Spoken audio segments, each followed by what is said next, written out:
Hi friends, hello and welcome back to this channel. This is dive into law. और आज हम पढ़ने जा रहे हैं एविडेंस एक्ट में तीन basic and very very very important concepts, जो कि है सबसे पहले रिलेवेंसी, दूसरा है एडमिसिबिलिटी और तीसरा है रिलायबिलिटी। एडमिसिबिलिटी में भी हम पढ़ेंगे एडमिसिबिलिटी ऑफ एविडेंस और दूसरा हम पढ़ेंगे एडमिसिबिलिटी ऑफ फैक्ट। ठीक है, तो अब हम पढ़ते हैं।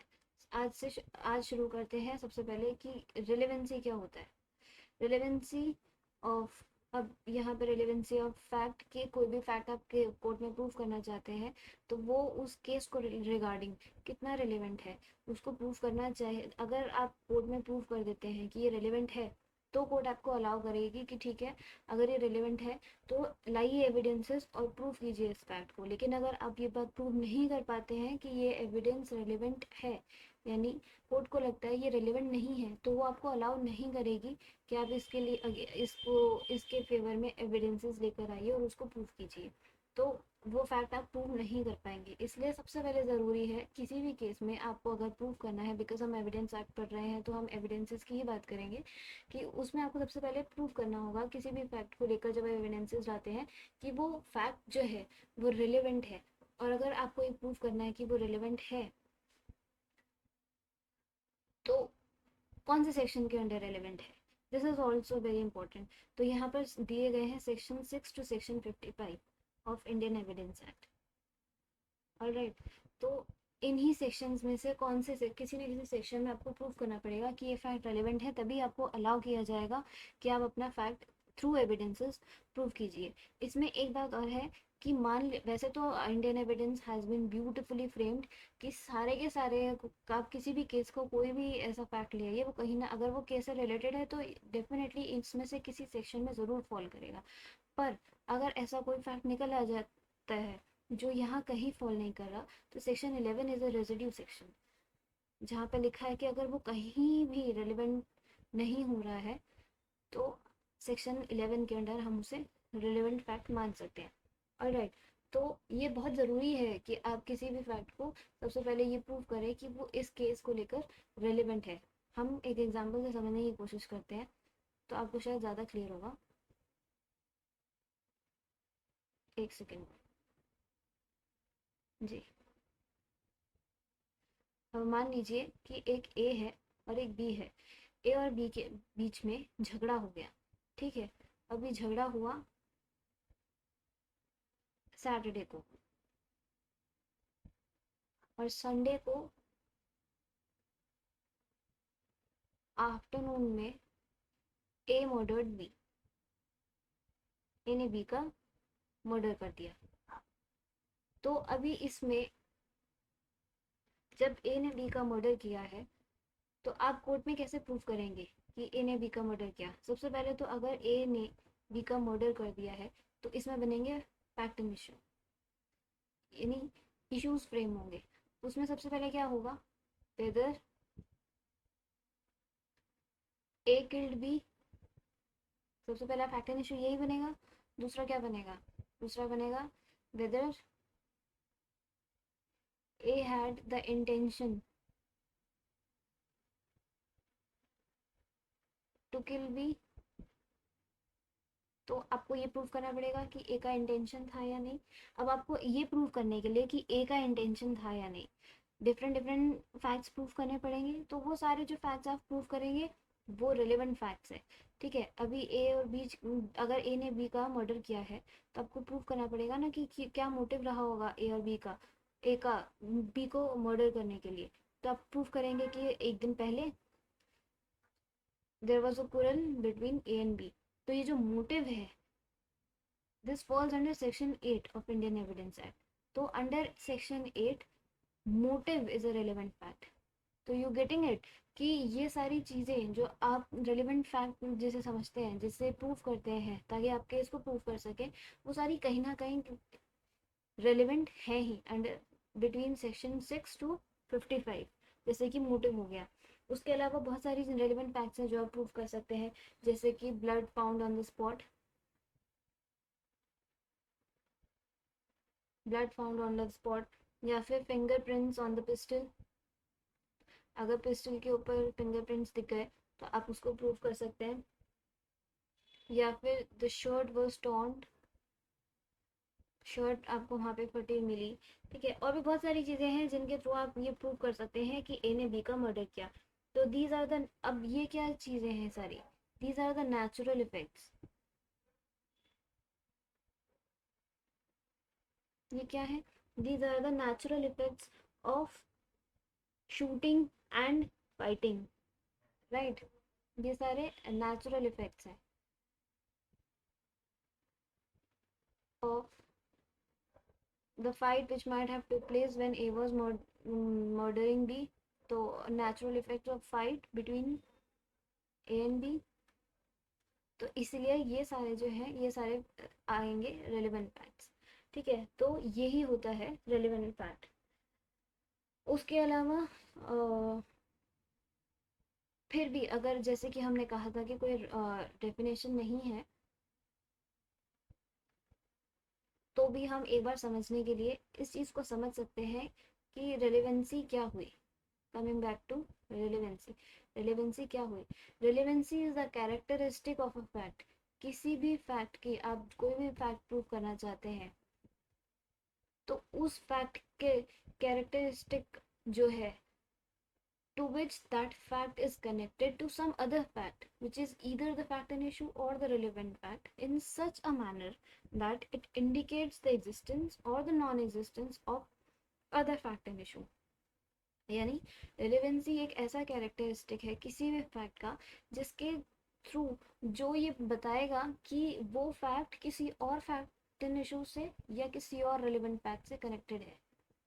तो देखिए, सबसे पहले आपको, अगर मान लो कोई भी क्राइम हो रहा है तो उसे प्रूव करने के लिए आपको फैक्ट एंड इशू को प्रूव करना ज़रूरी है कि क्या ए ने बी को मारा, क्या ए और का इंटेंशन था बी को मारने के लिए। इन दो फैक्ट एंड इशू को आपको प्रूव करने की ज़रूरत पड़ेगी। अगर हम अभी बेसिक बेसिक बात करें तो उन इस फैक्ट एंड इशू को प्रूव करने के लिए आपको ज़रूरत पड़ती है बहुत सारे रेलिवेंट फैक्ट्स को प्रूव करने की। ठीक है, अब रेलिवेंट फैक्ट्स बहुत सारे हो सकते हैं। रेलिवेंट फैक्ट में मोटिव आ सकता है, रेलिवेंट फैक्ट में कॉज एंड इफेक्ट आ सकता है। ठीक है, बहुत सारे ऐसे तरह के रेलिवेंट फैक्ट्स आ सकते हैं। रेलिवेंट फैक्ट नंबर 3, 4, 5, 6, 7, ऐसा बहुत तरह सारे रेलिवेंट फैक्ट्स हो सकते हैं। ठीक है, अब ये सारे रेलिवेंट फैक्ट्स जब आपस में प्रूव हो जाएंगे तो ये मिलके कंप्लीट करेंगे एक स्टोरी। ठीक है, एक चेन ऑफ सर्कमस्टांसेस कंप्लीट करेंगे कि ऐसा हुआ होगा, ऐसा हुआ होगा, ऐसा हुआ होगा, फिर ऐसा हुआ होगा। जब ये चेन ऑफ सर्कमस्टांसेस कंप्लीट करते हैं तो ये अपने आप में एक स्टोरी प्रूव करते हैं कि ये स्टोरी रही होगी। अब जब ये सर्कम, एक सेकेंड जी, तो जब ये चेन ऑफ सर्कमस्टांसेस कंप्लीट होते हैं और ये सारे रिलेवेंट फैक्ट्स प्रूव हो जाते हैं तो ये प्रूव करते हैं फैक्ट एंड इशू। और जब आपका फैक्ट एंड इशू प्रूव हो जाता है तो ये प्रूव हो जाता है कि हाँ ऑफेंस हुआ है। तो रिलेवेंसी क्या हुआ, किसी भी फैक्ट का, कोई भी फैक्ट ले लीजिए, किसी भी फैक्ट का वो कैरेक्टरिस्टिक जो उसे या तो किसी और रिलेवेंट फैक्ट से कनेक्ट कर रहा है या फिर सीधा फैक्ट एंड इशू से कनेक्ट कर रहा है, इस तरीके से कि वो इंडिकेट कर रहा है कि दूसरा फैक्ट एग्जिस्ट कर रहा है, यानी जिससे कनेक्टेड है वो वाला, या ये फैक्ट एंड इशू वाला वो फैक्ट एग्जिस्ट करता है या वो फैक्ट एग्जिस्ट नहीं करता है, उसको बोलेंगे कि ये उस फैक्ट के साथ या ये फैक्ट एंड इशू के साथ रिलेवेंट है या नहीं।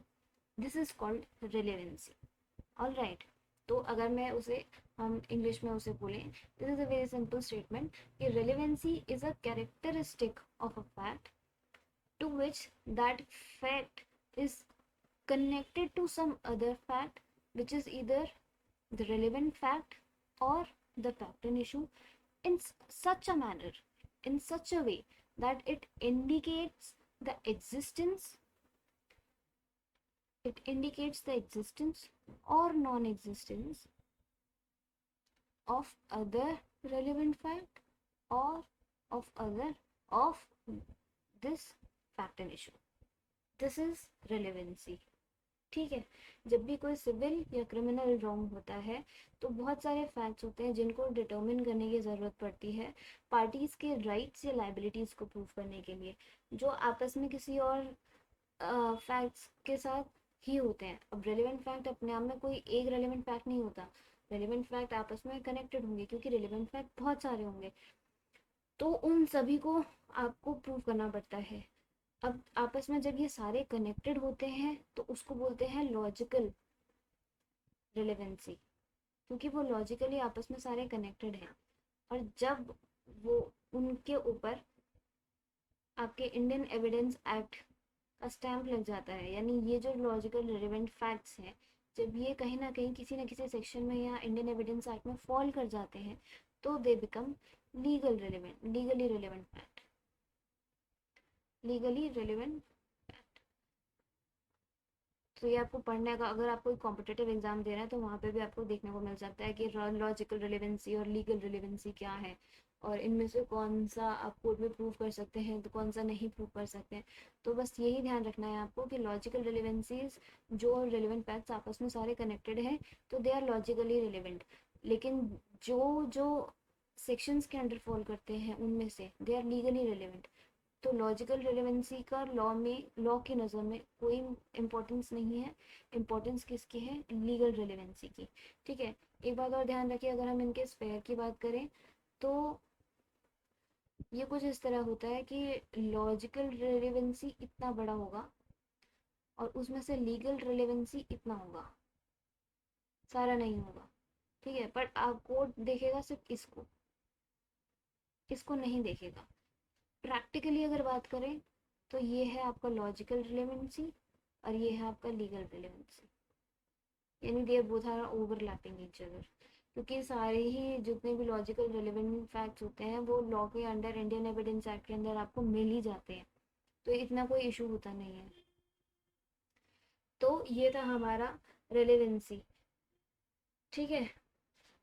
सेक्शन 6 से 55 तक जब हम पढ़ेंगे आगे तो आपको पता चलेगा कि कौन कौन से फैक्ट्स जो है वो आपके इंडियन एविडेंस एक्ट के अंदर आते हैं जिनको रेलेवेंट फैक्ट प्रूव करने की ज़रूरत नहीं है, क्योंकि मतलब जो जिनको रेलेवेंट फैक्ट लॉ कह रहा है कि अगर आप मोटिव देख रहे हैं तो मोटिव रेलेवेंट फैक्ट है, आपको सीधा मोटिव के फैक्ट्स को प्रूव करने की ज़रूरत है।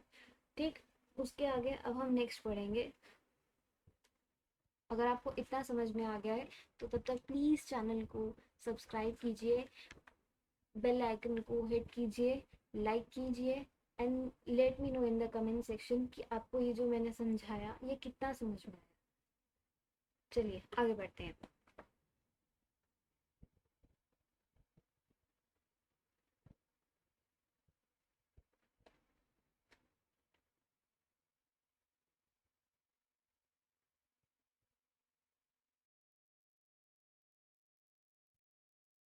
अच्छा, एक दो बातें और हैं जिनका आपको ध्यान रखना है, जो कुछ आप इसे कह सकते हैं कि बेसिक पॉइंटर्स की तरह हैं, तो आप इन्हें नोट डाउन भी कर सकते हैं, इट्स गुड फॉर यू।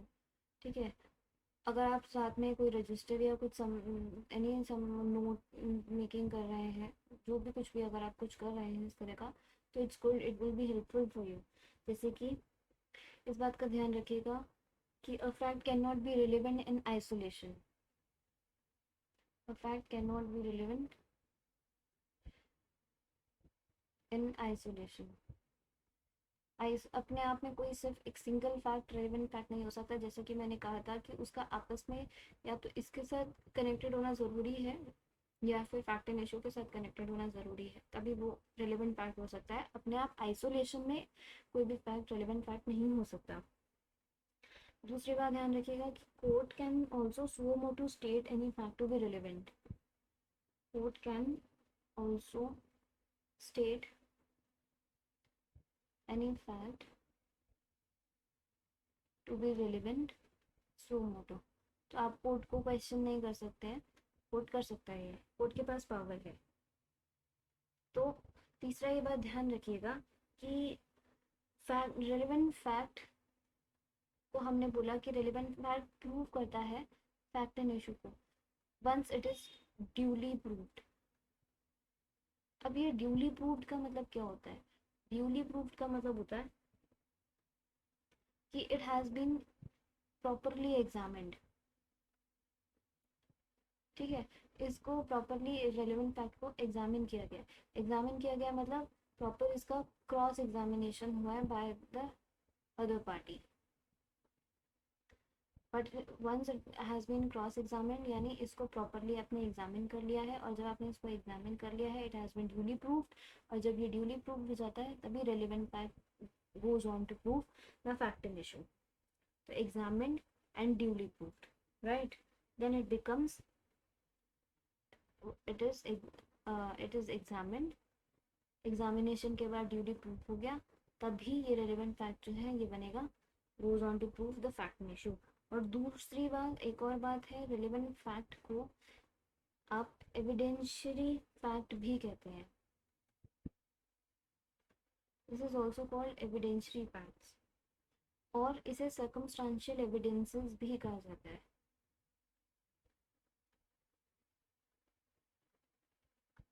ठीक है, तो इन बातों का कुछ ये बातें हैं, पॉइंटर्स हैं जिनका आपको ध्यान रखना है। तो रेलेवेंट फैक्ट इतना भी मुश्किल नहीं है concept, it's a very very simple concept. उसके बाद अब हम आते हैं एडमिसिबिलिटी।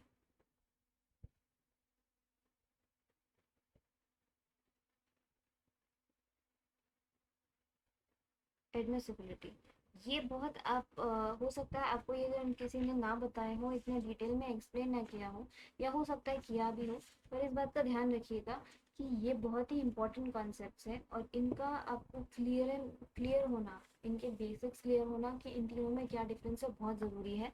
क्योंकि कई बार कुछ जगहों पर रेलेवेंसी, एडमिसिबिलिटी और रिलायबिलिटी तीनों को एक ही समझा जाता है, तीनों का मतलब एक ही समझा जाता है। कह भी सकते हैं कि तीनों का मतलब एक ही होता है, कुछ लोग कह सकते हैं, ऐसा कह देते हैं, but actually it is wrong. ये तीनों एक नहीं होते, ये तीनों डिफरेंट होते हैं। These are three different stages, जिसमें सबसे पहले आता है रेलेवेंसी, दूसरा स्टेज आता है एडमिसिबिलिटी, और तीसरा स्टेज आता है रिलायबिलिटी। तो इन कॉन्सेप्ट्स को आपको बहुत ध्यान से समझने की ज़रूरत है। अब आते हैं हम, क्योंकि हमने रिलेवेंसी पढ़ लिया है, अब हम बढ़ते हैं एडमिसिबिलिटी क्या होता है। एडमिसिबिलिटी ऑफ एविडेंसेस और एडमिसिबिलिटी ऑफ फैक्ट।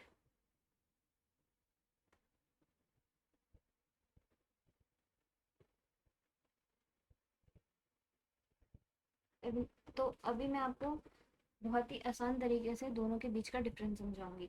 एडमिसिबिलिटी सबसे पहले क्या होता है कि जब एक फैक्ट है, वो फैक्ट कोर्ट में आया और आपने ये प्रूव कर दिया कि वो फैक्ट किसी भी केस को लेके रेलेवेंट फैक्ट है, तो कोर्ट आपको कहेगी कि ठीक है ये फैक्ट रेलेवेंट है, आप इसे प्रूव कीजिए। और अब इस बात का मतलब क्या हुआ कि आप इस रेलेवेंट फैक्ट को प्रूव करने के लिए कोर्ट में एविडेंसेस लेकर आइए। ऑलराइट, तो जब कोर्ट ने बोला कि आप इस एविडेंसेस लेकर आइए to prove the relevant fact, इसका मतलब क्या हुआ कि कोर्ट ने आपको इस रेलेवेंट फैक्ट के लिए एविडेंसेस अलाउ कर दिए।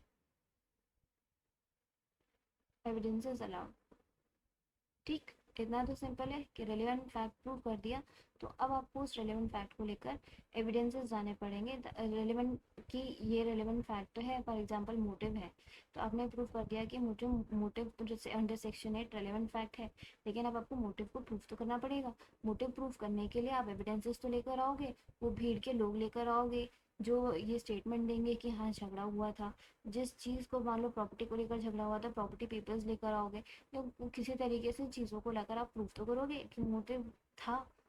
अभी जब कोर्ट ने आपको अलाउ कर दिया कि एविडेंसेस लेकर आइए to prove the motive, allowing these evidences is called admissibility of evidence।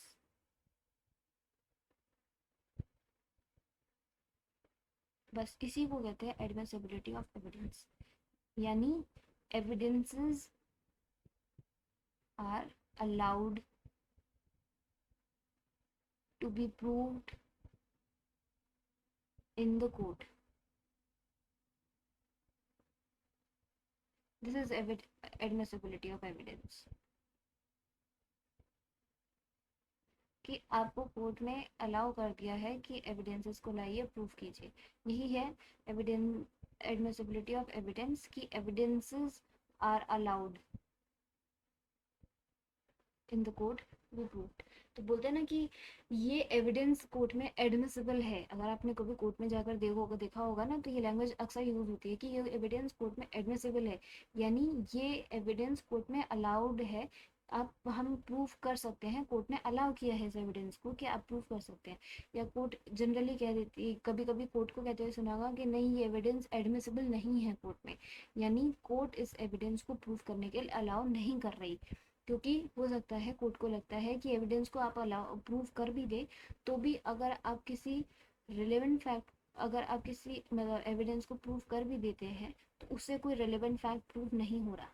और अगर उस एविडेंस को प्रूव करने से कोई भी रिलेवेंट फैक्ट प्रूव नहीं हो रहा, तो कोर्ट उस एविडेंस को कभी भी अलाउ नहीं करेगी, यानी वो एविडेंस कोर्ट में एडमिसिबल नहीं होगा। कोर्ट में कोई भी एविडेंस तब एडमिसिबल होगा जब कोर्ट उसको अलाउ करेगी कि लेके आइए एविडेंसेस और प्रूफ कीजिए इस फैक्ट को। उसका मतलब होगा कि कोर्ट ने बोला है कि this evidence is admissible in the court, यानी this evidence is allowed in the court, कि आप उसे लाइए और प्रूफ कीजिए। ठीक है, ये होता है एडमिसिबिलिटी ऑफ एविडेंस। दूसरा होता है एडमिसिबिलिटी ऑफ फैक्ट। ये इसका फर्दर स्टेज है। जब कोर्ट में एविडेंसेस अलाउ कर दिए कि आप उसे लाइए, प्रूफ कीजिए, this is admissibility of fact. जब आपने वो प्रूव कर दिए, जब आपने वो एविडेंसेस प्रूव कर दिए, यानी दीज आर प्रूव्ड नाउ, तब ये बन जाते हैं एडमिसिबिलिटी ऑफ फैक्ट। यानी अब अगर हमने बोला कि this fact is admissible in the court, ठीक है, अगर मैं कहती हूँ, कोर्ट कहती है this fact is admissible in the court, तो ये कोर्ट की लैंग्वेज है, ये आपको पता होनी चाहिए। अगर कोर्ट बोलती है this fact is already admissible in the court, यानी this fact is proved in the court, ये कोर्ट में फैक्ट प्रूव हो चुका है। तो this is called admissibility of fact, यानी फैक्ट इज एडमिसिबल, यानी फैक्ट प्रूव हो चुका है। और अगर हम कहते हैं evidence is admissible in the court, यानी ये एविडेंस कोर्ट में अलाउ कर दिया गया है कि आप कोर्ट में लाकर इसे प्रूव कर दीजिए। जब ये प्रूव हो जाएगा, तो ये क्या हुआ, एडमिसिबिलिटी ऑफ एविडेंस, यानी कोर्ट में एविडेंस लेकर आइए प्रूव करने के लिए। जब हम कोर्ट में एविडेंसेस 1 2 3 जितने भी हैं ले आए और इन सबको प्रूव कर दिया, तो once they are proved they become admissibility of fact. तो अब इसका मतलब क्या होगा कि ये फैक्ट इज एडमिसिबल, यानी फैक्ट इज ऑलरेडी प्रूव्ड। और यहाँ पे क्या होगा, evidence is admissible in the court, यानी this is evidence is allowed to be proved in the court. ठीक है, यही है एडमिसिबिलिटी ऑफ एविडेंस और एडमिसिबिलिटी ऑफ फैक्ट, जो बहुत ही बेसिक तरीके से मैंने आपको समझाने की कोशिश करी है कि ये क्या होता है, इसका बेसिक फंडा क्या है, ये कौन सी स्टेज है, और इन दोनों, इन सब में क्या आपस में डिफरेंस है। और जब कोर्ट बोले कि एविडेंस इज एडमिसिबल, तो इसका क्या मतलब होता है, और जब कोर्ट बोले फैक्ट इज एडमिसिबल, तो उसका क्या मतलब होता है। तो अगर आप अब इनको अच्छे से पढ़ेंगे, एक बार इस वीडियो को 1 2 बार 3 बार देखिएगा ज़रूर, ताकि ये सारे जो बेसिक फंडे हैं ये बहुत इंपॉर्टेंट है, ये आपको अच्छे से क्लियर हो जाएंगे। अभी तो हमने पढ़ा बेसिक कॉन्सेप्ट एडमिसिबिलिटी का, अब हम बात करते हैं सेक्शंस की, कि लीगल टर्म पे आते हैं कि सेक्शंस कौन कौन से इन्वॉल्व है when it comes to admissibility. ठीक है,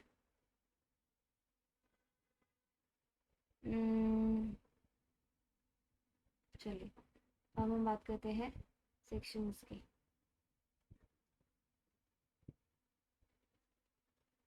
ऑफ एडमिसिबिलिटी,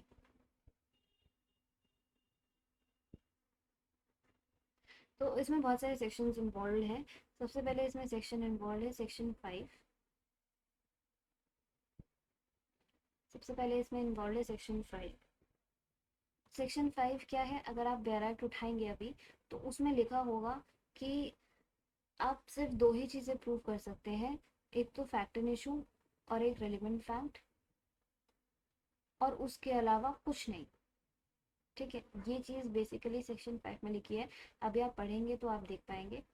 तो सेक्शन 5 एक तरीके का डिक्लेरेटरी प्रोविजन है, जो आपको एक डिक्लेरेशन दे रहा है कि आप सिर्फ रेलिवेंट फैक्ट और फैक्ट एंड इशू को ही प्रूव कर सकते हैं और किसी चीज़ को प्रूव नहीं कर सकते। तो सेक्शन 5 प्लस एडमिसिबिलिटी में कौन कौन से सेक्शन इन्वॉल्व होंगे, 5 के साथ साथ सेक्शन 165 का प्रोवाइजो। ठीक है, उसके बाद हमें पढ़ेंगे सेक्शन 136 और उसके बाद हम पढ़ेंगे सेक्शन 104। तो ये सारे 4 सेक्शंस हैं जो इसमें इन्वॉल्व है।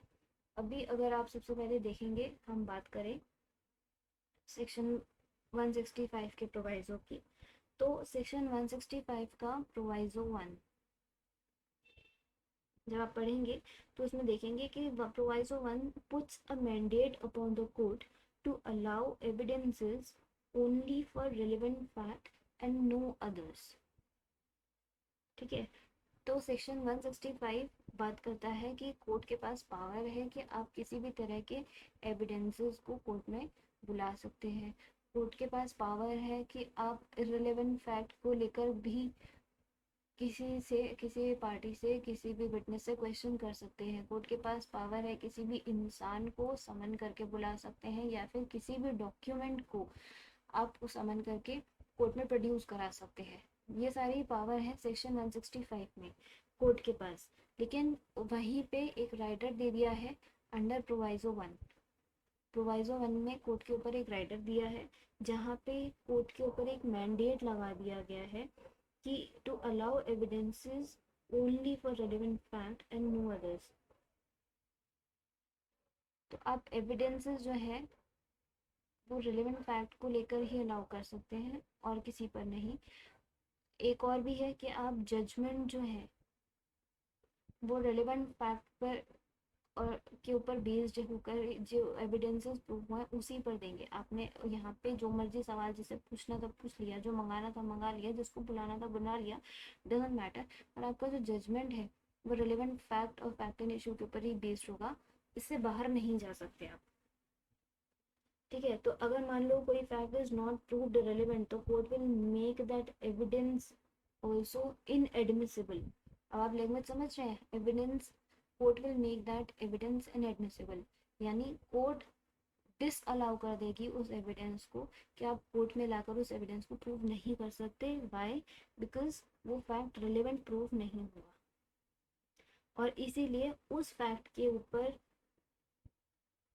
ट्रस्ट करके कोई भी जजमेंट पास नहीं कर सकते, because the fact has been prove to be irrelevant fact. Alright, तो ये है सेक्शन 165 का प्रोवाइजो। देखिए, हो सकता है आपके लिए सारे कॉन्सेप्ट्स नए हों तो आप के लिए थोड़ा सा ट्रिकी हो जाए एक बार में इतना सारा पढ़ना, इसलिए मैं फिर से आपसे कहूँगी कि इस वीडियो को 2 बार 3 बार ज़रूर देखिएगा, 2-3 दिन के गैप में इसके प्रॉपर नोट्स बनाइए, इसे रिवाइज करेंगे तभी आपके ये कॉन्सेप्ट्स क्लियर होंगे, स्ट्रॉन्ग होंगे। और बिना ये कॉन्सेप्ट स्ट्रॉन्ग करे आपका एविडेंस एक्ट पे होल्ड आ ही नहीं सकता। तो इट्स अ सजेशन कि इनको रिवाइज करिएगा 2-3 बार, इनको ढंग से पढ़िएगा। चलिए आगे बढ़ते हैं। अभी हमने पढ़ा 165 और सेक्शन 5 के बारे में। अभी इसमें कुछ एक्सेप्शंस हैं, तो हम इससे पहले कि आगे जाए 136 में और 104 में, हम थोड़ा सा एक्सेप्शंस भी देख लेते हैं एक बार। ठीक है, जब आप सेक्शन 5 खोलकर देखेंगे पैर एक्ट में, तो उसमें लिखा है कि evidences may be given only of relevant facts, sorry only of relevant facts and of fact and issue and no others. अब ये लैंग्वेज है कोर्ट की, इसकी पैर एक्ट की, एंड नो अदर्स। एक मिनट, मैंने इसका कलर चेंज कर लेती हूँ, आपको डिफ्रेंशिएट करने में भी ईजी रहेगा। जी, अब एक मिनट रुकिए। हाँ, तो कोर्ट की लैंग्वेज क्या है? Only can prove fact and issue and relevant fact and no others. यानी इसका मतलब क्या हुआ, नो अदर्स ना, नो अदर्स, इसका मतलब क्या हुआ कि अगर कोई भी फैक्ट अगर रेलिवेंट फैक्ट नहीं है, फैक्ट इन इशू भी नहीं है, तो आप उसको कोर्ट में प्रूव नहीं कर सकते, यही मतलब हुआ ना इसका।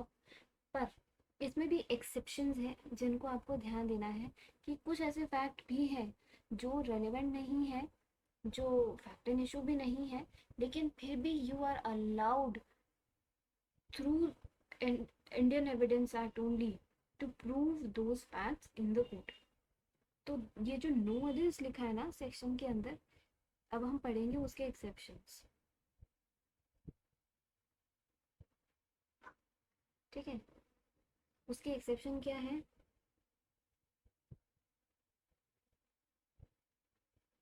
सबसे पहला तो है सेक्शन 165। सेक्शन 165 जो है, gives power to the court to ask questions on the irrelevant fact also. तो ये नो अदर्स जो था ना, कि आप सिर्फ रेलिवेंट फैक्ट पे ही कोर्ट में प्रूव कर सकते हो और पूछ सकते हो क्वेश्चन, अगर कोई इरेलीवेंट फैक्ट है तो उस पर क्वेश्चन नहीं पुट कर सकते, उसको प्रूव नहीं कर सकते। तो 165 उसका एक्सेप्शन है कि यहाँ पे कोर्ट के पास पावर है कि वो क्वेश्चन पुट कर सकते हैं even if they are irrelevant. ठीक है,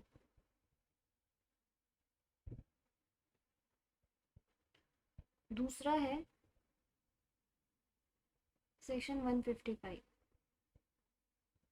अभी आप बैराट खोल के देखेंगे तो उसमें लिखा है कि evidences given to discredit the witness is not relevant fact and fact and issue, still they are allowed to prove. Evidences given to discredit the witness, यानी विटनेस कोर्ट में आया, उसने अपनी स्टेटमेंट दी, अब उसके टेस्टिमनी को आपको नेगेट करना है, तो आप क्या करेंगे कि उस विटनेस को डिस्क्रेडिट करने की कोशिश करेंगे, ये प्रूव करने की कोशिश करेंगे कि जो विटनेस स्टेटमेंट दे रहा है ये वो स्टेटमेंट सही नहीं है, वो स्टेटमेंट गलत है। और हो सकता है उसके लिए आपको विटनेस के बारे में कुछ ऐसी बातें प्रूव करने की ज़रूरत पड़े जिससे उसकी क्रेडिबिलिटी जो है वो इम्पीच हो जाए। तो to impeach his credibility, credibility impeach करने के लिए अगर आप कुछ प्रूव कर रहे हैं तो वो आप प्रूव कर सकते हैं अंडर सेक्शन 155। अब वो बातें जो हैं जो विटनेस से रिलेटेड है, लेकिन वो केस से तो रिलेटेड नहीं है ना, वो केस के फैक्ट से तो रिलेटेड नहीं है, वो केस के fact and issue relevant fact भी नहीं है, स्टिल वहाँ पे आप उसको, you are allowed under section 155 कि आप उसको प्रूव कर सकते हो टू इम्पीच द क्रेडिबिलिटी, यानी ट्रस्ट वर्दीनेस। क्रेडिबिलिटी यानी ट्रस्ट वर्दीनेस, आप उस विटनेस के ट्रस्ट वर्दीनेस को ख़त्म करना चाहते हैं, और इसीलिए आप उसके बारे में ऐसी ऐसी बातें बताते हैं जिससे प्रूव हो सके कि हम इस विटनेस के ऊपर ट्रस्ट नहीं कर सकते, ये तो एक नंबर का झूठा है, ये तो पैसे खाता है, ये तो ऐसा है, ये तो वैसा है। तो वहाँ पे आप सेक्शन 155 को यूज़ कर सकते हैं। और ये जो नो अदर्स का जो राइडर है ना सेक्शन 5 में, कि आप सिर्फ रेलिवेंट फैक्ट या फैक्ट एंड इशू को ही प्रूव कर सकते हैं, तो वो नहीं चलेगा। तो ये उसका सीधा सीधा एक एक्सेप्शन बन जाता है। ठीक है, उसके बाद सेक्शन 5 में ही दोबारा हम एक्सेप्शंस पर जाएंगे। अब सेक्शन 5 क्या कहता है, सेक्शन 5 कहता है evidences may be given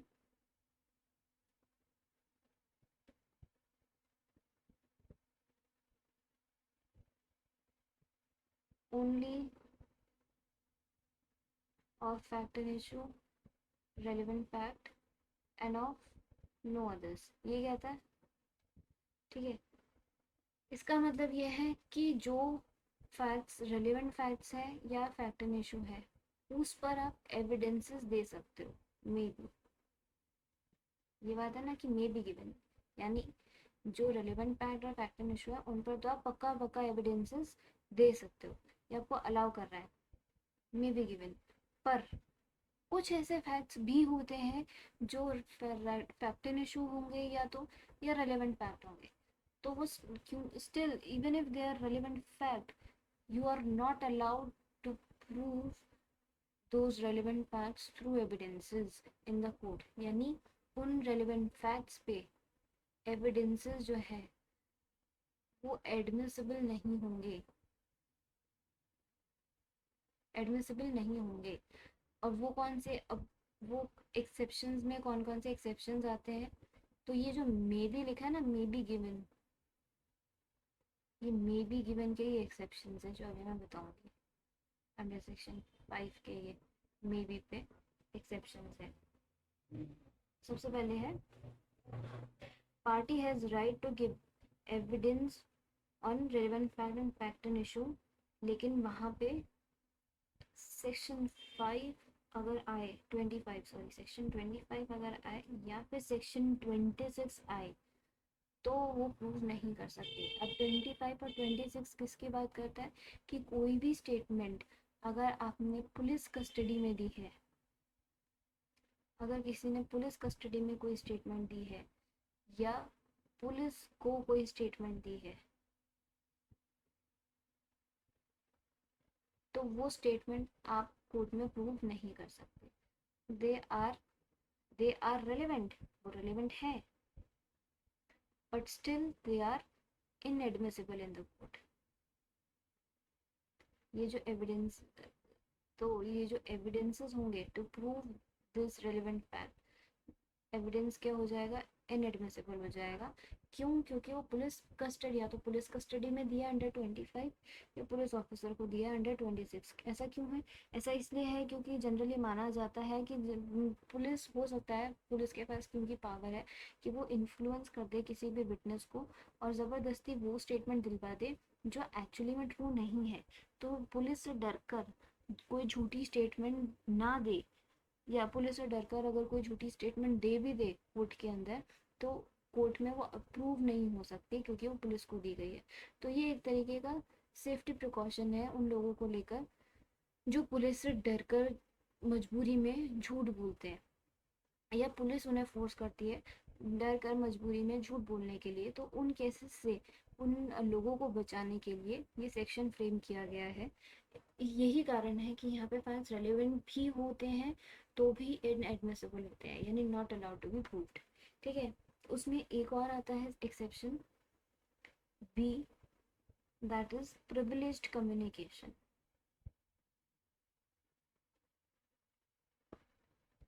privileged communication, privileged communication का मतलब वो होता है कि वो सारे कम्युनिकेशंस, ये प्रॉपर इसके ऊपर बहुत सारे सेक्शंस हैं इंडियन एविडेंस एक्ट में, तो जब हम पढ़ेंगे तो इसको डिटेल में देखेंगे। अभी के लिए मैं एक जनरल बता देती हूँ। प्रिविलेज्ड कम्युनिकेशंस वो कम्युनिकेशंस होती हैं जो कोर्ट में प्रूव नहीं कर सकते, जैसे कि communication between husband and wife.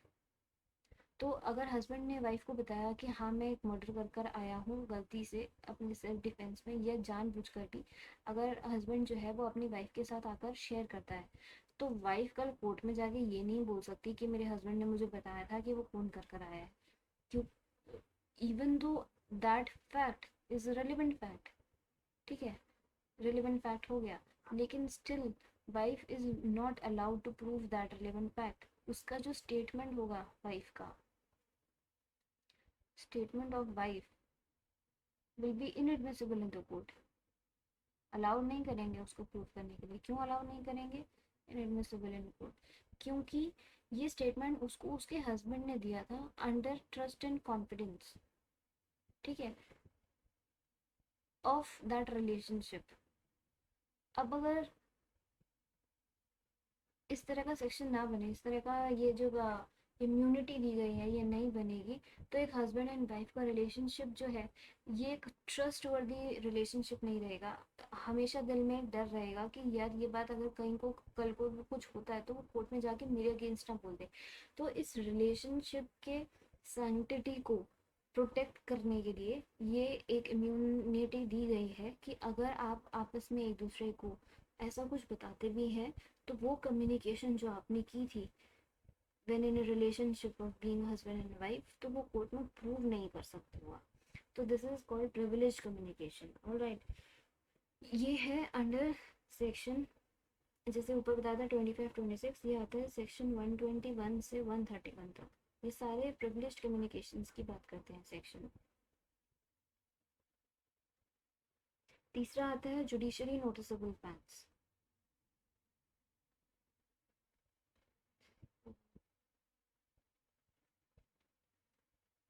Judicially noticeable facts यानी वो फैक्ट्स जो आपको प्रूफ करने की ज़रूरत नहीं है, जो ऑलरेडी कोर्ट को मालूम है।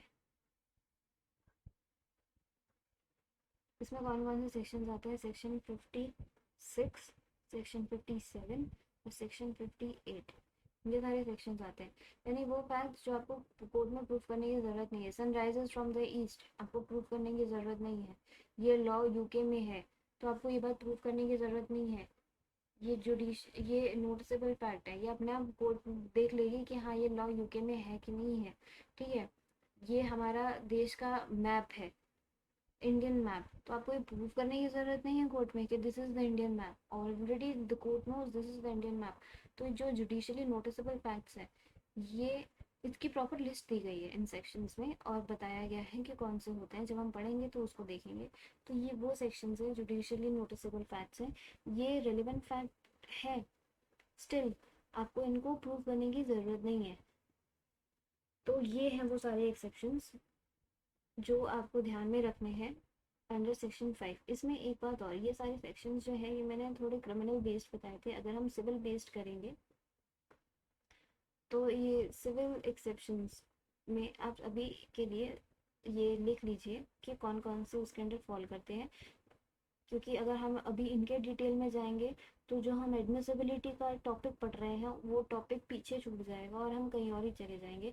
तो अगर आपको चाहिए कि जो सिविल एक्सेप्शंस में भी हम ऑर्डर्स और रूल्स की लिस्ट लिखवा रही हूँ जो एक्सेप्शंस में फॉल करते हैं, तो आप late me know in the comment box. I will make a separate video for these exceptions where I'll be explaining those orders and rules in detail and uh, let you know how they become an exception under section 5। ठीक है, अभी के लिए मैं list लिखवा रही हूँ, आप वो लिस्ट देख लीजिए। इसमें आता है सबसे पहले order 8 rule 1A।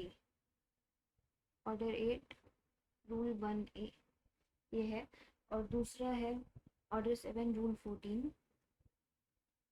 Order 7 rule 14 तो अब ऐसे भी याद रख सकते हैं 7 14।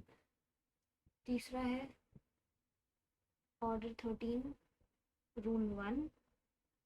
और चौथा है ऑर्डर 41 रूल 27।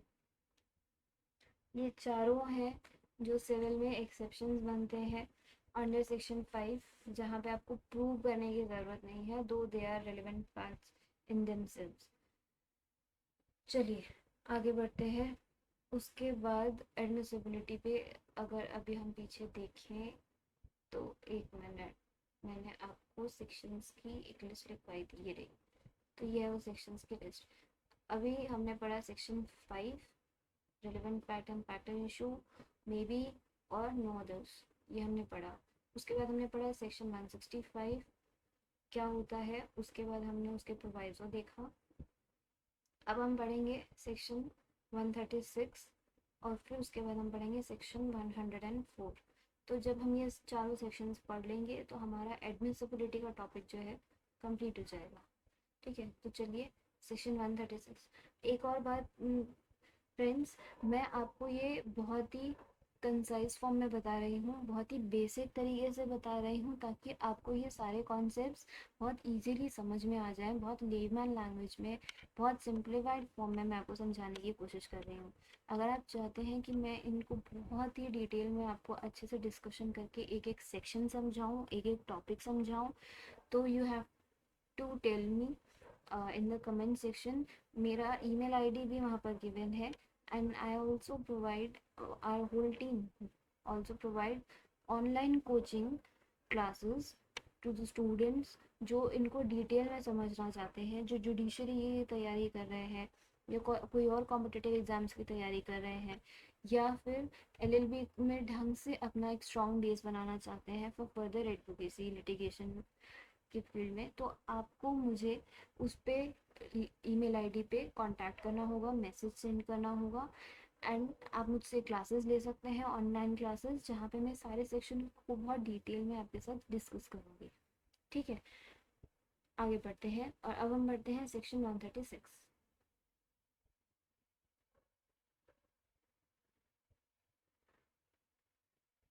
चलिए, अब अगर आप सेक्शन 136 पढ़ेंगे बैराट निकाल के, वीडियो को पॉज कर सकते हैं, बैराट निकाल सकते हैं और एक बार सेक्शन 136 पढ़ सकते हैं। ये जो है ये चैप्टर 10 के अंदर आता है और इस चैप्टर 10 का नाम है ऑफ एग्जामिनेशन ऑफ विटनेसेस।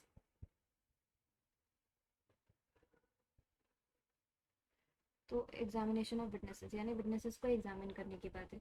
तो अब इसमें आपको 136 जब आप पढ़ेंगे तो 136 जो है ये बताता है जज to decide as to admissibility of evidence. तो ये वो सेक्शन है जहाँ पे आपको एडमिसिबिलिटी वर्ड अब मिलेगा बेयर एक्ट के अंदर। तो अगर आप एक बार इसे पढ़ेंगे अच्छा रहेगा। वीडियो को पॉज करके मैं आगे डिस्कस करती हूँ आपके साथ। अब मैं सेक्शन बाय सेक्शन वीडियो में तो नहीं रीड कर सकती, ये तो बहुत लॉन्ग हो जाएगा। मैं आपको एक कंसाइज फॉर्म में एक बहुत ही बेसिक तरीके से आपको कॉन्सेप्ट समझा देती हूँ। 136 में कहता है जज to decide as to admissibility of evidence. तो अभी हमने पढ़ा था एडमिसिबिलिटी ऑफ एविडेंस क्या होता है, यानी एविडेंस जो है कोर्ट ने प्रूव कर दिया है, अलाउ कर दिया है कि आइए और एविडेंस को प्रूव कीजिए। तो जज को डिसाइड करना है एविडेंसेस की एविडेंस एडमिसिबल है या नहीं, उसको प्रूव करना है या नहीं। तो when party proposes to prove evidence of any fact, जब भी कोई पार्टी प्रपोज करेगी, कोई भी पार्टी बोलेगी कि हमें, व्हेन अ पार्टी प्रपोजेस क्या, to prove evidence of any fact, तो जज नेक्स्ट स्टेप क्या होगा, जज may ask that party how in and in what manner, in what manner ये जो एलिजिड फैक्ट है जो आप प्रूव करना चाहते हैं इज रिलेवेंट। ठीक है, तो जज ये पूछेंगे कि ये रिलेवेंट कैसे है। अब अगर जज को लगता है कि ये रिलेवेंट है, अगर जज को लगता है कि एविडेंस अगर प्रूव हो गया तो एक्चुअली में ये रेलिवेंट है, तो जज क्या करेंगे, जज शैल, अब आपको शैल और मे का ध्यान रखना है, जज शैल एडमिट द एविडेंस। जज उसको एडमिट करेंगे, उसे अलाउ करेंगे कि ठीक है प्रूव कर दो। और अगर लगता है कि वो रिलेवेंट नहीं है तो इसके आगे लिखा है एंड नॉट अदरवाइज, और अगर उसको लगता है रेलेवेंट नहीं है तो वो अलाउ नहीं करेंगे प्रूव करने के लिए। ठीक है, ये है आपका डेफिनेशन का पार्ट 1। अभी आपके 3 पार्ट में डिवाइडेड है सेक्शन 136। तो ये जो अभी मैंने बताया दिस इज पार्ट 1। और इस पार्ट 1 को कहते हैं एडमिसिबिलिटी ऑफ एविडेंस। तो बेसिकली जो एडमिसिबिलिटी ऑफ एविडेंस अभी अभी हमने पढ़ा ये उसी का प्रोसीजर था कि ये कैसे काम करेगा। ठीक है, ये प्रोसीजर की बात कर रहा है सेक्शन 136। अब प्रिंसिपल कहाँ था, एडमिसिबिलिटी ऑफ एविडेंस का प्रोसीजर यहाँ है, और एडमिसिबिलिटी ऑफ एविडेंस का प्रिंसिपल कहाँ था, अभी अभी हमने पढ़ा था प्रिंसिपल था 5 में और 165। ठीक है, प्रिंसिपल यहाँ था, प्रोसीजर अभी हमने पढ़ा 136 में। अब आपको 136 को 104 के साथ भी पढ़ना है, you have to read with 104। It talks about burden of proof. अभी हम पढ़ेंगे, पहले हम 136 कंप्लीट करेंगे।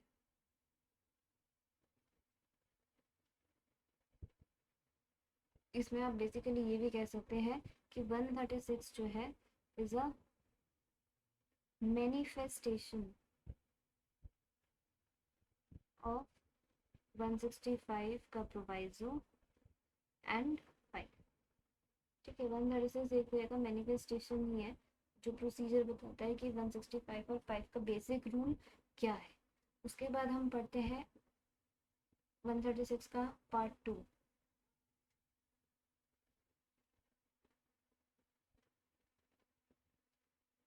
136 का पार्ट 2 क्या कहता है? Fact propose to be proved is where evidence admissible only. ठीक है, तो अपॉन, अब आप एक बार उसको बैराट को पढ़ेंगे तो आप समझ पाएंगे कि बैराट की लैंग्वेज क्या है। चलिए, 136 का पैरा 2 एक बार आप पढ़ लीजिए। उसमें लिखा है कि अगर if the fact proposed to be proved is one which admissible which evidence is admissible only upon the proof of some other fact, so such last mentioned fact must be proved before evidence is given of the first mentioned fact, unless the party undertakes to give proof of such fact and the court is satisfied with such undertaking। तो ये मैंने फटाफट एक बार read कर दिया है आपके लिए। उसके आगे अब ये क्या कहते हैं कि आप अगर कोई फैक्ट प्रूफ करना चाहते हो कोर्ट में ये कहना, देयर इज अ फैक्ट, ठीक है, there is a relevant fact, आप कोर्ट में इस रेलिवेंट फैक्ट को प्रूव करना चाहते हो।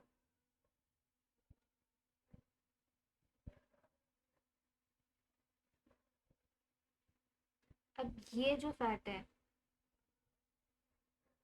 ये डिपेंड करता है किसी और फैक्ट के ऊपर। ये जो फैक्ट है ये डिपेंड करता है इस फैक्ट के ऊपर। तो आपको इसको प्रूफ करने के लिए ज़रूरी है इसको ये प्रूफ करना है कि ये एग्जिस्ट करता है।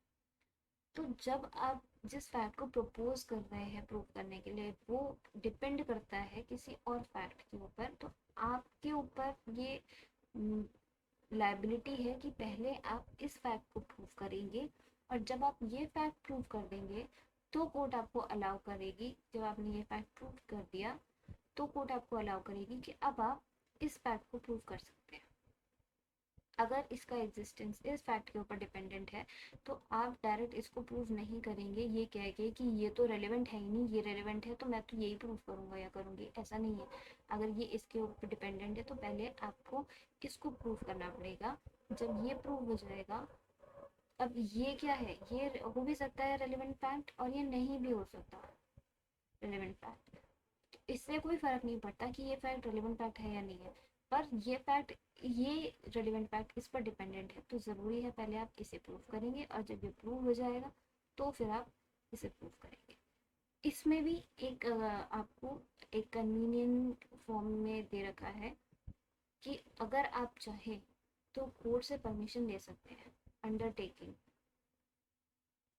ये यू कम ओ ज़्यादा लग रहा है, अंडरटेकिंग, तो आप कोर्ट से एक अंडरटेकिंग ले सकते हैं, परमिशन ले सकते हैं कि let me allow this fact first, once it is proved I will prove this fact also.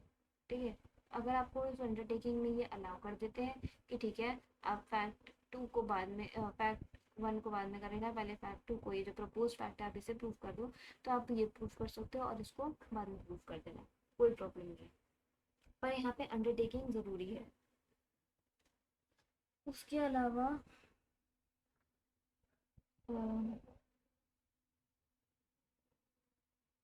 बस इसमें इतना ही है, इसमें और कुछ खास नहीं है। पार्ट 3 पढ़ेंगे आप एक बारी, तो अगर आप पार्ट 2 और 3 अपने आप से पढ़ेंगे तो हो सकता है आप कंफ्यूज हो जाएं, क्योंकि आपको ये लगे कि पार्ट 2 और पार्ट 3 में बेसिक डिफरेंस क्या है।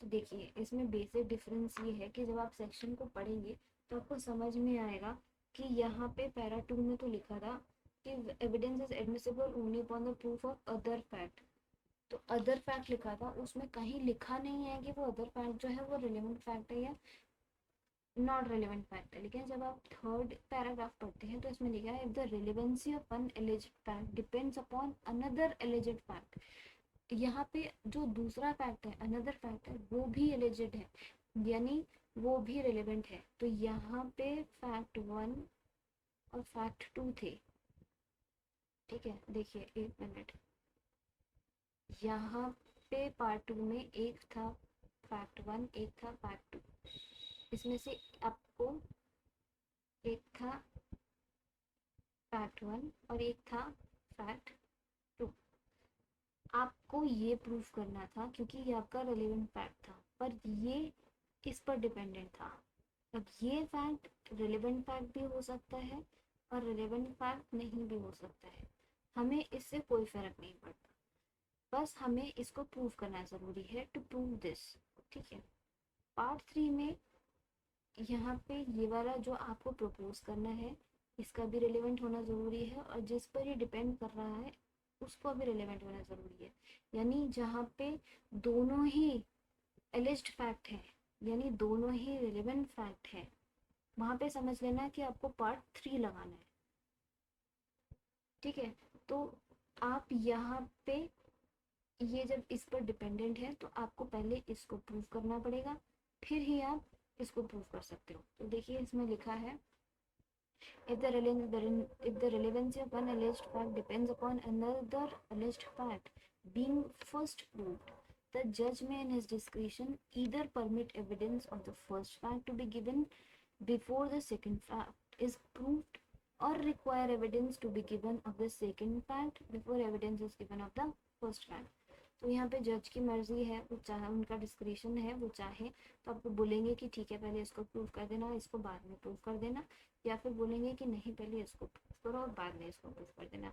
यहाँ पे वो अंडरटेकिंग वाला सिस्टम नहीं चलेगा कि यहाँ पर आपने अंडरटेकिंग लेके इसको कह दिया कि इसको मैं बाद में प्रूव कर दूंगा, इसको पहले प्रूव कर दूंगा। यहाँ पे टोटल जज का डिस्क्रिशन चलेगा।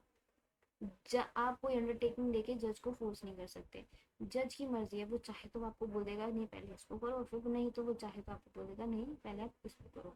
और यहाँ पे एक ही था जो रेलिवेंट फैक्ट था, यहाँ पे ज़रूरी है कि दोनों ही रेलिवेंट फैक्ट होंगे तभी पार्ट 3 लगेगा, अदरवाइज पार्ट 3 नहीं लगेगा।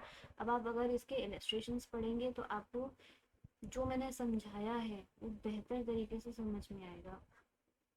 फिर भी इसको प्रूव करने के लिए पार्ट 2 को मैं एक एग्जाम्पल दे देती हूँ, इलस्ट्रेशन में भी है कि मान लो आप किसी की कोई स्टेटमेंट प्रूव करना चाहते हो ये कह के कि ये उस इंसान ने स्टेटमेंट दी थी, पर अब क्योंकि वो मर चुका है तो हम उसकी स्टेटमेंट अब उसको नहीं ला सकते प्रूव करने के लिए। तो ये आपके ऊपर ना एक कंडीशन लग जाएगी कि प्रूव करो पहले तो कि वो मरा ही है और उसकी जो स्टेटमेंट थी वो डाइंग डिक्लेरेशन ही थी, तभी आप सीधा सीधा उस डाइंग डिक्लेरेशन को प्रूव कर सकते हो।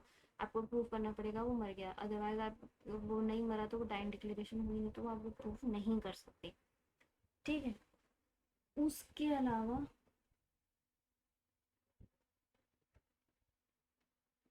रिलेवेंसी में इतना ही है।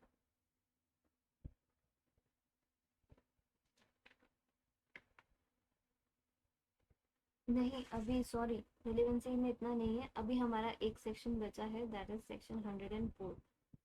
And how can I forget that. Section 104 talks about burden of proof, ये ऊपर वाले से ही रिलेटेड है। 136 का फॉलो अप है, जैसा कि मैंने कहा भी था कि 136 has to be read with 104, कि यहाँ पे ये बर्डन ऑफ प्रूफ की बात करते हैं कि अगर आपको कोई फैक्ट प्रूव करना है और वो फैक्ट डिपेंडेंट है दूसरे फैक्ट के ऊपर, तो आपको ये फैक्ट प्रूव करना पड़ेगा पहले, आपको ये फैक्ट प्रूव करना पड़ेगा पहले, तभी आप इस फैक्ट को प्रूव कर सकते हो। ये तो हमने पढ़ा 136 में। ये बात करते हैं बर्डन ऑफ प्रूफ की, कि क्योंकि आप ये फैक्ट प्रूव करना चाहते थे और ये फैक्ट इसके ऊपर डिपेंडेंट है, तो क्योंकि इस फैक्ट को प्रूव करने का बर्डन ऑफ प्रूफ आपके ऊपर था, तो इस फैक्ट को प्रूव करने का भी बर्डन ऑफ प्रूफ आपके ऊपर ही आ जाएगा। ये सेक्शन कहता है, this talks about burden of proof, कि अगर आपको सेकंड फैक्ट को प्रूव करना है क्योंकि आपका first fact proposed fact second fact के ऊपर डिपेंडेंट है, उसके एग्जिस्टेंस पे डिपेंडेंट है, तो क्योंकि इस फैक्ट को प्रूव करने के लिए बर्डन ऑफ प्रूफ आपके ऊपर था, तो इस फैक्ट को प्रूव करने के लिए भी बर्डन ऑफ प्रूफ आपके ऊपर ही आएगा अंडर अंडर सेक्शन 104। आप चाहें तो एक बार इसको रीड कर सकते हैं। ठीक है, प्लीज़ इन सब के इलस्ट्रेशंस अच्छे से पढ़िएगा, इतने भी इजी नहीं है कि आप इन्हें स्किप कर सकें। और अगर आपको लगे आपको कोई इलस्ट्रेशन समझ में नहीं आ रहा है या डाउटफुल है, late me know in the comment section, मैं उसको भी अलग से डिस्कस करके सारे इलस्ट्रेशन जितने भी हम सेक्शंस कवर करते जाएंगे उनके सारे इलस्ट्रेशंस अच्छे से आपके साथ एक सेपरेट वीडियो में डिस्कस कर सकती हूँ। पर उसके लिए आपको बताना ज़रूरी है मुझे कि आपको कौन से इलस्ट्रेशन समझ में नहीं है, फिर मैं सारे इलस्ट्रेशंस भी डिस्कस कर सकती हूँ। पर उसके बिना अभी मैं इलस्ट्रेशंस डिस्कस नहीं करूँगी, क्योंकि अब हम फटाफट सेक्शंस डिस्कस करेंगे। साथ साथ डेफिनेटली मैं आपको एग्जांपल्स के थ्रू भी समझाने की कोशिश करूँगी ताकि आपको कॉन्सेप्ट कोई भी डिफिकल्ट ना लगे। ठीक है, यहाँ हमारा कंप्लीट होता है एडमिसिबिलिटी। अब थर्ड पार्ट आता है रिलायबिलिटी।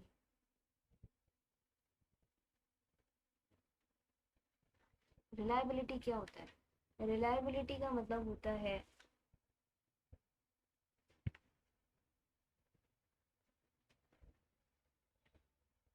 रिलायबिलिटी का मतलब होता है क्रेडिबिलिटी।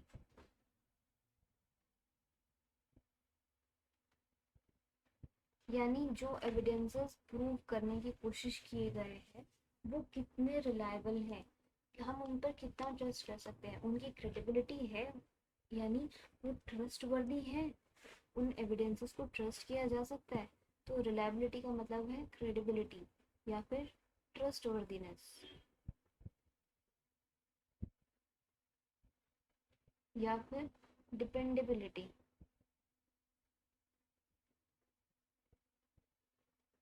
ये है रिलायबिलिटी के मतलब, यानी वो एविडेंस, अब कोर्ट कहेगा ये एविडेंस कितना रिलायबल है, यानी वो एविडेंस कितना ट्रस्टवर्दी है।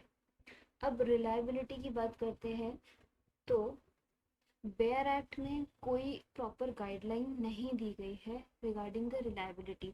एडमिसिबिलिटी में फिर भी आपको सेक्शंस मिल जाएंगे, रिलायबिलिटी में आपको ऐसे डायरेक्ट गाइडलाइन देने के लिए कोई सेक्शन नहीं मिलेगा कि कौन कौन से एविडेंसेस को आप रिलायबल मानेंगे और कौन से एविडेंसेस को आप रिलायबल नहीं मानेंगे। It's a matter of judicial prudence.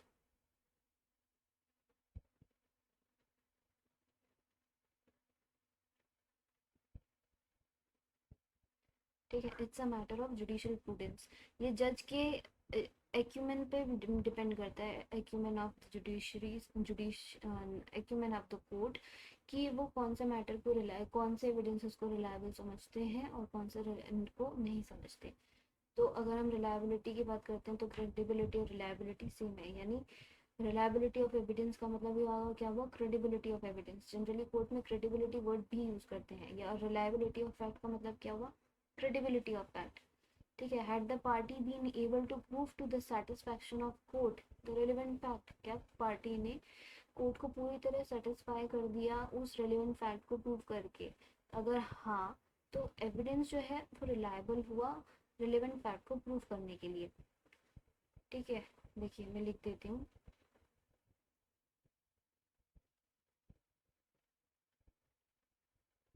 had the party been able to prove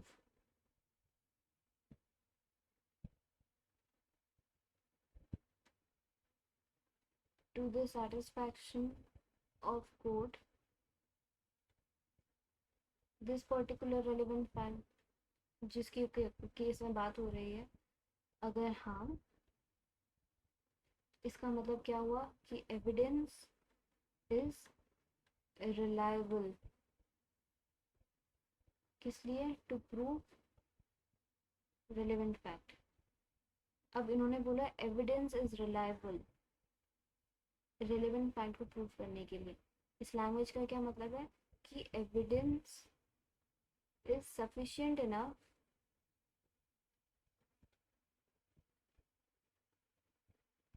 to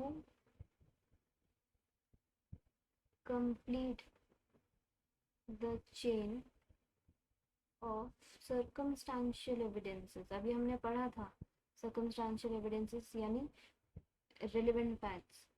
तो वो जो बहुत सारे रिलेवेंट फैक्ट्स होते हैं वो आपस में मिलकर एक स्टोरी कंप्लीट करते हैं। अगर ये एविडेंसेस सफिशिएंटली ये स्टोरी कंप्लीट कर देते हैं प्रूफ करके एविडेंसेस को, यानी चेन ऑफ सर्कमस्टांशियल एविडेंसेस ये कंप्लीट कर देते हैं। कैसे, कैसे, बाय प्रूविंग द फैक्ट्स। अब ये बहुत इंपॉर्टेंट वर्ड है, बियॉन्ड डाउट्स। बियॉन्ड डाउट्स वो प्रूव कर देते हैं, क्या प्रूव कर देते हैं, अपने एविडेंसेस के थ्रू रिलेवेंट फैक्ट को प्रूव कर देते हैं, और सारे रिलेवेंट फैक्ट्स को प्रूव करके सर्कमस्टेंशियल एविडेंसेस का एक चेन कंप्लीट कर देते हैं। तो इसका मतलब उन्होंने फैक्ट एंड इशू को प्रूव कर दिया, और इसका मतलब ये हुआ कि क्योंकि उन्होंने बियॉन्ड डाउट्स सारे एविडेंसेस को प्रूव कर दिया और एक चेन ऑफ सर्कमस्टेंशियल का एविडेंस कंप्लीट कर दिया, तो इसका मतलब क्या हुआ कि now therefore evidences are reliable, यानी एविडेंसेस आर ट्रस्टवर्दी, जिन्होंने बियॉन्ड डाउट्स सर्कमस्टेंशियल एविडेंसेस की चेन को कंप्लीट करते हुए एक केस को प्रूव किया है। ठीक है, इसको बोलते हैं रिलायबिलिटी। तो reliability of evidence to prove particular relevant fact, क्या मतलब क्या हुआ कि trustworthiness of proved evidences, if evidences not duly proved, अगर एविडेंसेस प्रूव नहीं हुए तो नॉट रिलायबल। अगर एविडेंसेस बियॉन्ड डाउट्स प्रूव नहीं हुए तो इसका मतलब क्या होगा, नॉट रिलायबल। ठीक है, एक मिनट।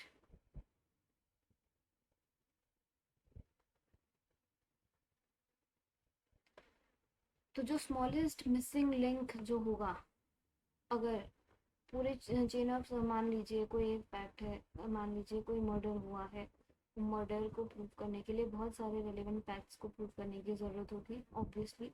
ठीक है, अब उसमें रेलेवेंट फैक्ट्स में मान लीजिए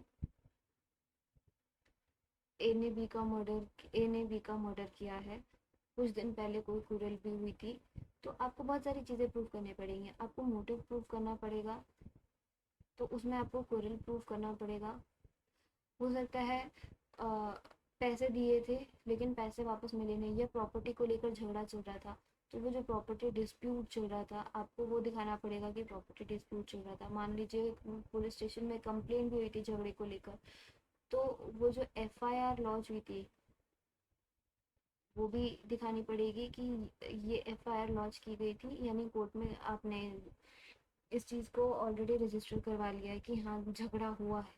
ठीक है, और बहुत सारे रिलेवेंट फैक्ट्स हो सकते हैं। मान लो वहाँ पे जिस दिन वो मरा तो ब्लड स्टेन शर्ट मिली, तो वो ब्लड स्टेन शर्ट जो है वो रिलेवेंट फैक्ट है कि वो उस एक ही है, यानी एक ही घर पे मान लो ब्लड स्टेन शर्ट मिली, तो वो ब्लड स्टेन शर्ट जो है उसका डीएनए देखा जाएगा कि उस पर खून जो लगा है वो मान लो बी का ए पॉजिटिव है ब्लड, और उस शर्ट पे जो खून लगा है वो भी ए पॉजिटिव है, तो ये प्रूव हो जाएगा कि ब्लड स्टेन शर्ट जो है ये एक ही है और उस पर बी का खून लगा है, तो ये भी एक रेलिवेंट फैक्ट हो।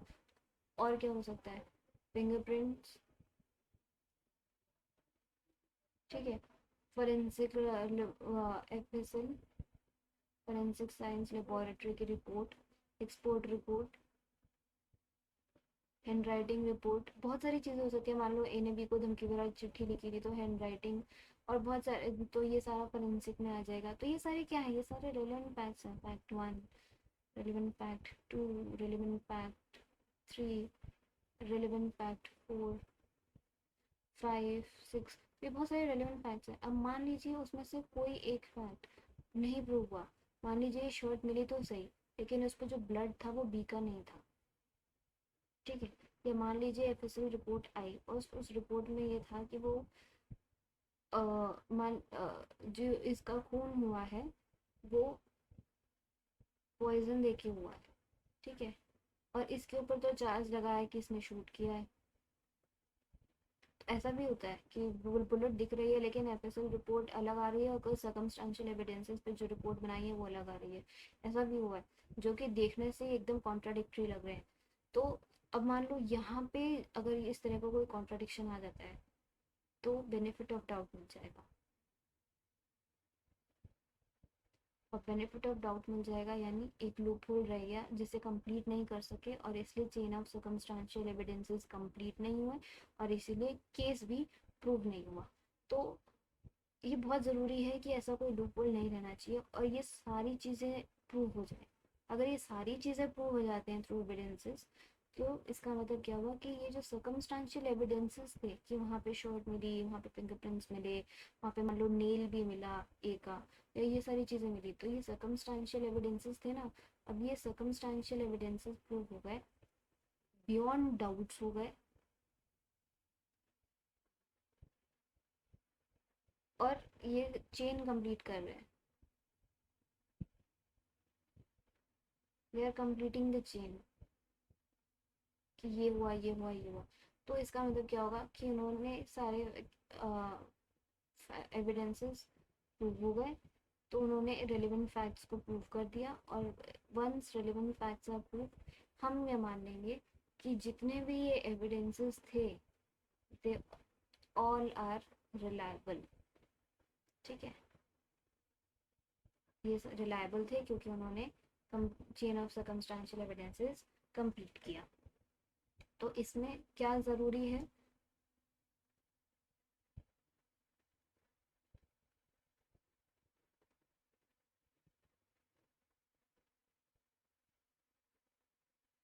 इसमें बहुत ज़रूरी है proving the evidences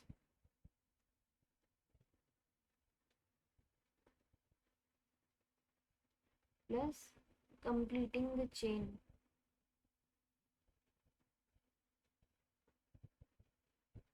of circumstantial evidences.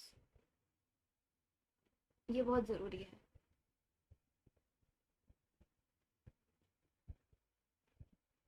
अब अगर ये हो जाते हैं, प्रूव हो जाता है, तो court will examine,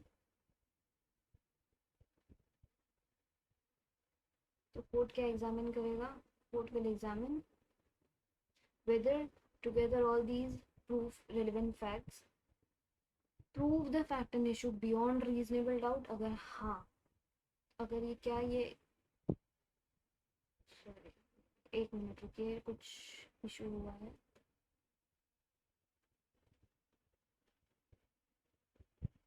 ji, court examine करेगा कि क्या ये बियॉन्ड डाउट्स प्रूव हुआ,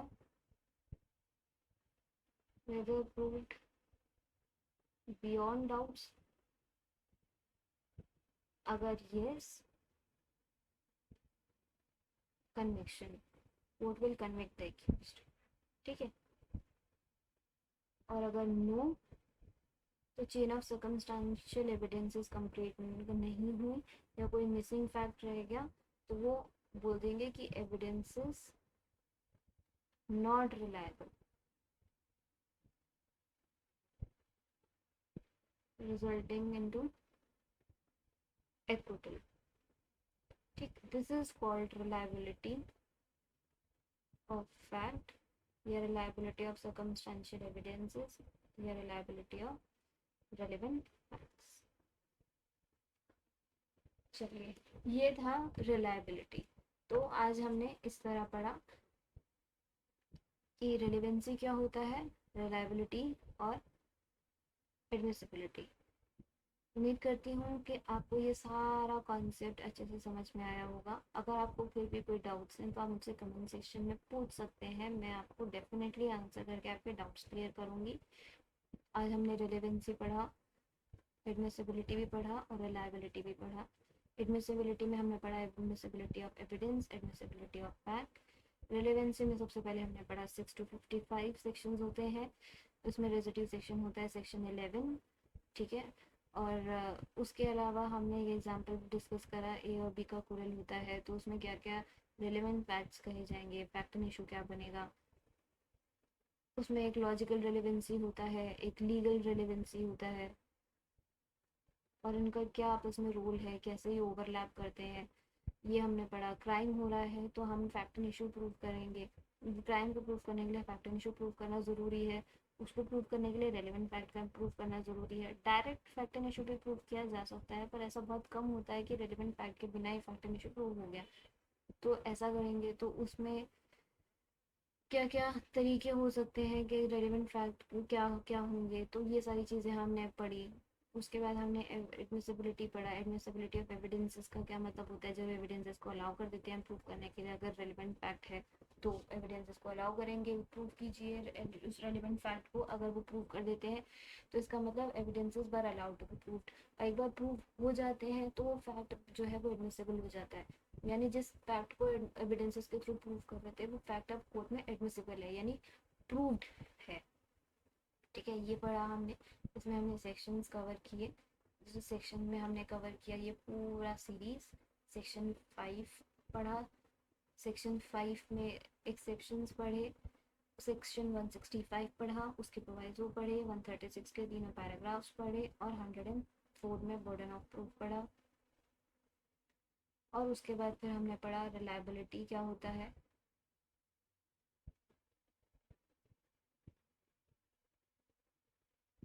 ये फिर हमने पढ़ा रिलायबिलिटी क्या होता है, ठीक है, उसको हमने एग्जाम्पल के थ्रू समझने की कोशिश करी। और इसी के साथ आज हमारा वीडियो हम ख़त्म करते हैं। उम्मीद करती हूँ आपको ये वीडियो अच्छा लगा होगा। अगर अच्छा लगा तो प्लीज़ सब्सक्राइब माय चैनल।